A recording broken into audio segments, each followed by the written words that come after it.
Coach Carter from Jordan Matthews. Guys have really been putting in good work in the spring.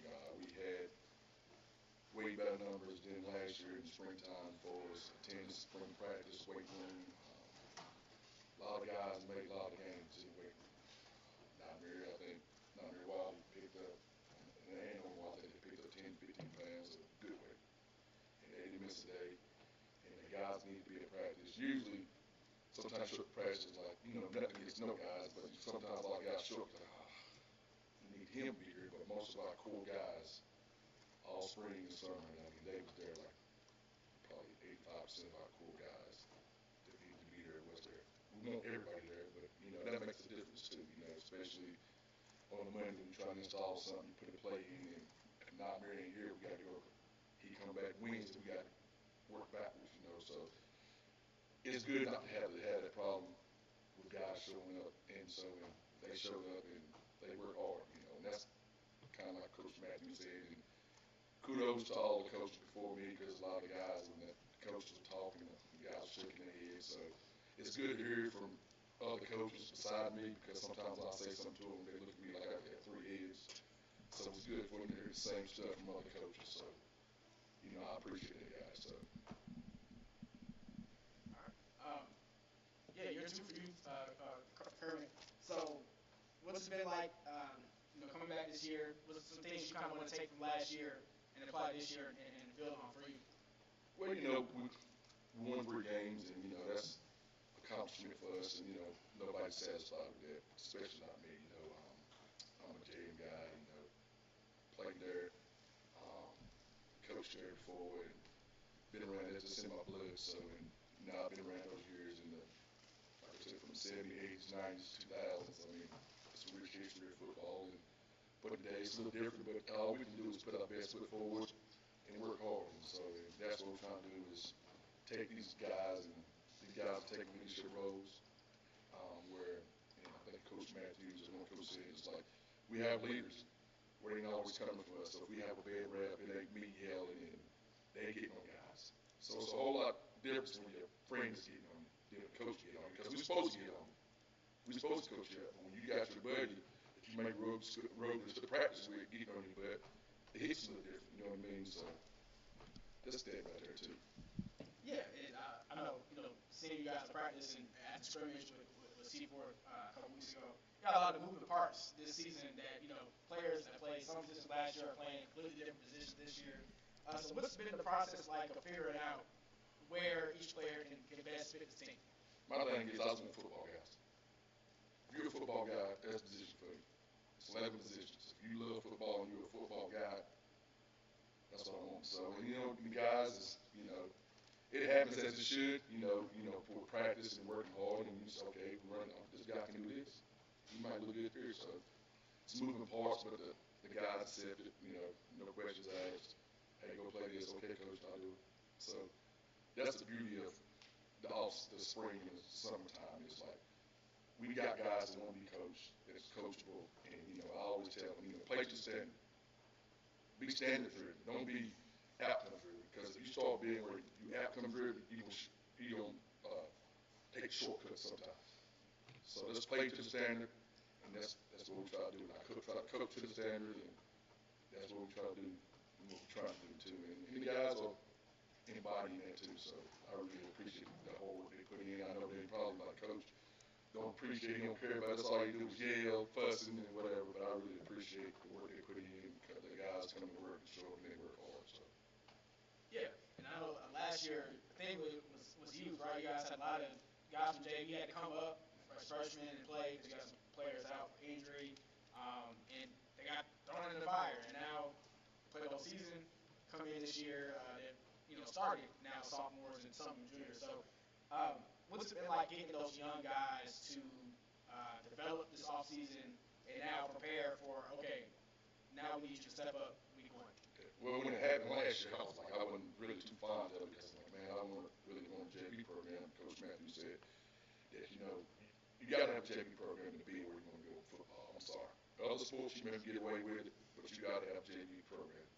And then with our numbers, too, we had to have a program, JV program. And I wasn't crazy about it. Now I look back on it. those guys know what varsity speed look like now, so it's kind of like a blessing in disguise.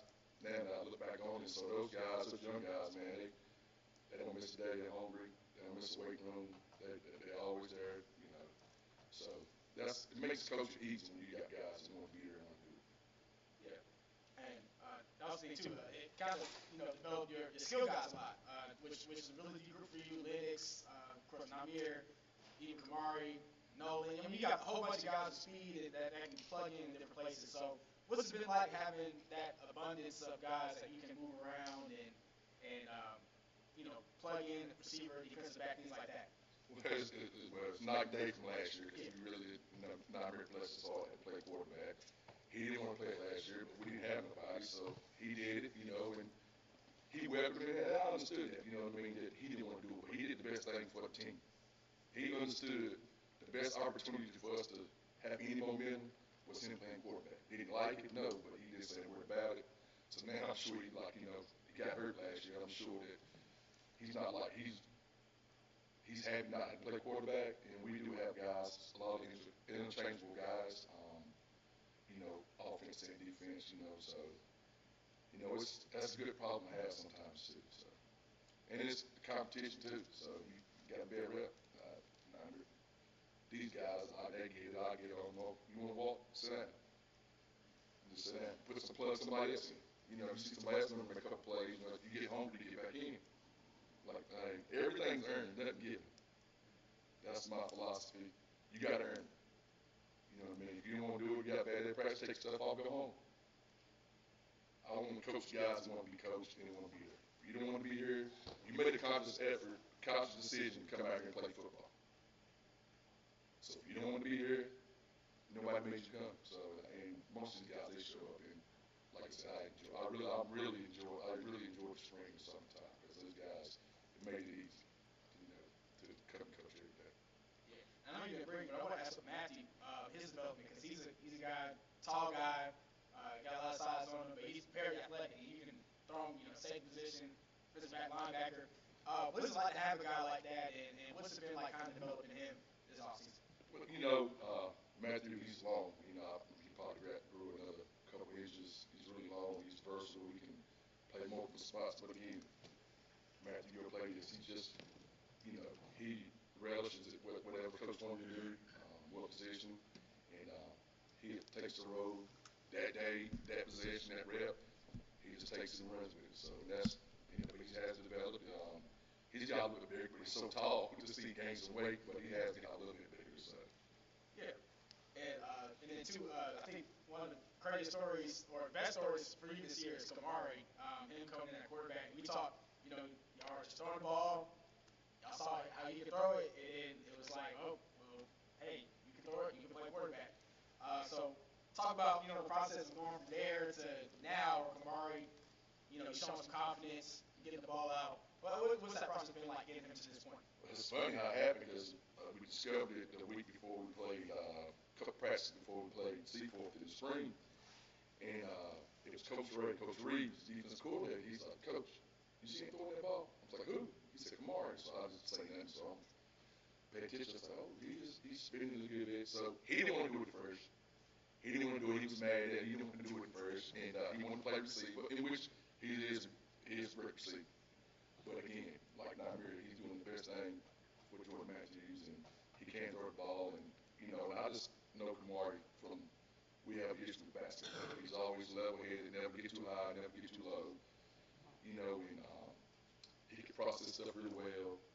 He's a quiet leader, but he was a blessing in disguise for him to play quarterback. Yes, sir. And so, with him, playing quarterback, who have been the coaches and how have you kind of helped instill in him some of the skills he needs to be successful this year? Well, our coaches, we got Coach Ray from Northwood. He's our defense coordinator. Coach Polk is a linebacker coach, and Coach Burnett, he's coached at Barton. He's defense coordinator, so having him on my staff and volunteering, he has some college experience, and that's huge for the guys, and they enjoy that. And we got Coach Christian Moon. He's offense coordinator slash pass coordinator, and me and him try to get together and mark some swings as offensive line coach. And Wiley, basketball coach, he definitely ran it back. So we got a good staff, and the continuity's there, and the kids, our coaches, and they know our expectations and stuff, and so that makes it easier too. We the coaches bond, and we talk a lot, after practice, and get along, and we see each other, and we got past relationships too, so that helps out with the coaching staff. You know what I mean? So we gonna have some bickering, we gonna get on, we get at it at practice, but they know it's nothing personal. We just trying to get to we were on both the same direction. We just trying to get to where we're going. So Yeah, Sheila and I were both at that scrimmage versus Seafort that you were at. I saw two storylines come up there. First, your relationship with the Silent City Parks and Rec director. He was out there. yes. And then also, this was mentioned earlier, how this came together in your relationship with the new Seafort coach. I don't even know how me and Coach Matthews got. I don't even know how it even happened. I was thinking about it when we said that, but I think I just welcomed. I had his number. I just welcomed him to, Chatham County, if I could help him in any way. And then we got together with the 707 and just keep growing. We talk, quite often. You know what I mean, and stuff. And so we want to continue to grow that. And then we don't play each other, so that makes it easy to do a 707 and stuff. And like I reached out to him. Like I have no ego. If I don't know, I asked him. You got coaching experience, college coaching experience, and connections. Can you?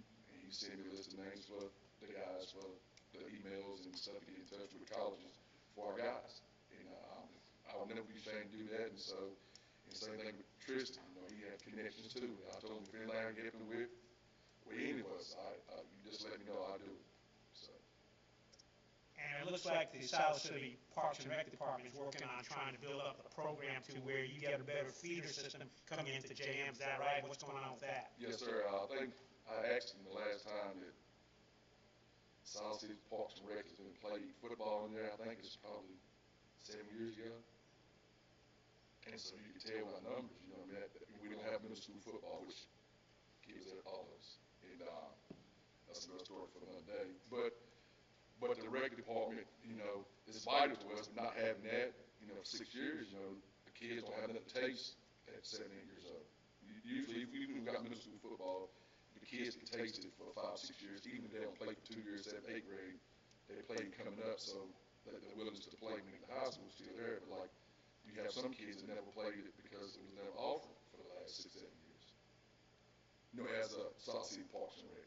But Tristan's doing a good job, and his numbers are good and stuff, and so he's doing a real good job, just not with football, just for South City, period. Wrestling, he's trying to bring a lot of stuff to him. He's energetic, so great guy. South City couldn't ask nobody better that had a job to coach for that. Yeah. Also want to ask, of course, as ever, Coach, new conference this year for you, joining Northwood, Eastern Randolph. Pretty good competition this year. So how do you feel like? How excited are you to kind of line you guys up against some better competition this season and get ready for the season? Really, the kid Nick for Seaforth? He said, "Great man, I'm just worried. I'm being 1 feet off. I'm just worried about the next practice, next day. It is a great conference, it's tough, and I love competition. I'm a competitor, and so, but it's going to be challenging, and I'm sure these guys welcome that. I hope they welcome the challenge. You know what I mean? Nobody want to play anybody that's you're going to kill or beat up. You know what I mean? You want to be challenged as an athlete, and that's where you find out what kind of athlete you really are. It's against better competition, and when adversity strikes, who are you when adversity hits? It's easy, to run from the front, be up 45 or 35-0 or 35-7. It's easy to take it, play that way. What do you do when you're down 17-3? That's when you find the mark of an athlete. Yeah. And I also want to ask, this program has made some baby steps year after year. I think it was 2 wins last year, 3 wins last year.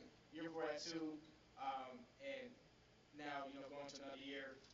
A lot of these guys that have been here for that. How confident are you in what you've seen from how they've approached practicing this offseason that they're willing to make another step up this season? Well, I think they're hungry to do better. You know what I mean? They're hungry to do better, and like I said, we won 3 games last year, and so if we win, 4 or 5, then that's an improvement. And those guys, they want to do that, you know what I mean? So they know the history, they know the past history, what the wins and losses look like. And we don't talk about that, but they know it. I hear them, you know, just through conversation that it means something to them to get better. So we're just trying to stack days together and just keep stacking good days when it kind of take care of itself. And let's just for me, I mean, what kind of identity, as far as football wise, on the field identity, are you trying to build for your offense and defense? Toughness, be physical. You know, you got this a tough game. You got to be tough.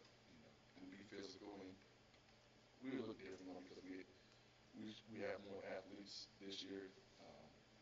Not nothing against last year. Just it is what it is. But we have more athletes. We'll be faster and we're bigger. The guys get the weight, so we all bigger and strong and stuff. And you can see that in practice and just with doing different drills and stuff. You can see, you know, they're bigger and faster. So, All right, of the four players you got up there, can you tell us a little bit about the biggest improvement you've seen in each one of them? I'm sorry, I got Namir Wiley, he's a junior. Omar Sanford, he's a junior. Jakari Blue is a senior, and Kamari Hadley is a senior. And what was that question again, Gene? What's the biggest improvement you've seen in each one of these players individually? Namir matured. Last year he was silly. He's still kind of silly, but he matured. And I mean, you know, used to we go to weight room last year, he'd be ducking, you know, might be 12 reps, he'd do 4. But you know, he's one of the hardest workers in there, and he's, you know, and he was young too. But Namir's willingness to be coached, you know, work hard in the weight room, and I mean, because he's a player, you know what I mean. But you know, so I can't take no credit for that. But that's his willingness to work in the weight room and take stuff, you know, serious. We all want to have joking around. I'm a joker too, but when it's time to get to work, sometimes he didn't understand. Like, okay, it's time to get to work. You know, he's still be in joke mode, but for the most part, just him showing, you know, hitting the weight room. Like I said, he's gained, I don't know, 15, 20 pounds. He's good weight. And he still can move pretty good. So, weight up to 180, I think he was what, last year? 160. So, and it's good weight. And it's, I told him this weight from the weight room, not cheese and stuff. So, and Omar's just always a grinder. He shows up every day. Does everything Coach asks for him. So he got bigger too. You know, he attacked. He always worked hard in the weight room, but he took it up a level in the weight room. He kind of leads there. And Jakari, obviously, he lost weight, and he played too heavy last year, and you can see a big difference in how he moved and stuff with pass coverage and just running the ball, just being able to cut stuff, and you know, he worked hard in the weight room too, and just being a leader, you know, too. You know, and that Kamar, you know, he didn't play last year. I don't know why, but. Well, I'm looking back on it now, like, man, why didn't even play? But we just got a history from basketball, and Kamari don't say much.